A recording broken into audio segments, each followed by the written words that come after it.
आजच्या क्रांतिमाता लक्ष्मीबाई नायकवडी यांच्या 36व्या स्मृतिदिनानिमित्त मी त्यांच्या पवित्र स्मृतीस वंदन करते। ज्याप्रमाणे जिजाऊंच्याकडून शुभांच्याकडे काही महत्त्वाचे हेरिडिटरी कॅरेक्टरिस्टिक्स म्हणजे गुणधर्म आले होते, त्यापैकी करारीपणा, धाडशीपणा आणि देशासाठी आणि स्वराज्यासाठी लढणं असेल, तर अगदी हेच गुणधर्म क्रांतिमाता लक्ष्मीबाई नायकवडी यांच्याकडून क्रांतीवीर डॉक्टर पद्मभूषण नंदनताना नायकवडी यांच्याकडे आले आणि म्हणूनच आपण सर्वजण आज इथे आहोत। आजच्या कार्यक्रमाचे अध्यक्ष सन्माननीय वैभवकाका नायकवडी,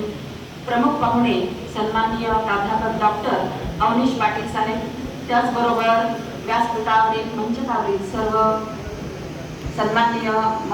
महनीय व्यक्ती गौरवभाऊ नायकवडी, तसेच वीरधवल नायकवडी कारखान्याच्या आजी माजी पदाधिकारी, तसेच विशाखाताई कदम मॅडम, सुषमाताई नायकवडी मॅडम, तसेच केदार ज्योती, तसेच नंदिनीकाकी नायकवडी, सर्व नायकवडी कुटुंबीय आणि त्याचबरोबर हुतात्मा शिक्षण आणि उद्योग समूहातील सर्व आजी माजी पदाधिकारी, कर्मचारी, शिक्षक शिक्षिका, विद्यार्थी विद्यार्थिनी, वार्ताहर बंधू आणि आज महत्त्वाचं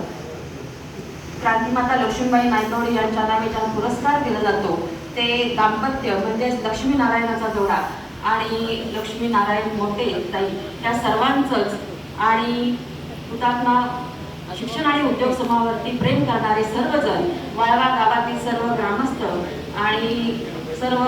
समोर उपस्थित असणारा जनसमुदाय यांचं हुतात्मा शिक्षण आणि उद्योग समूहाच्या वतीनं मनपूर्वक आभार व्यक्त करते। धन्यवाद। जय हिंद।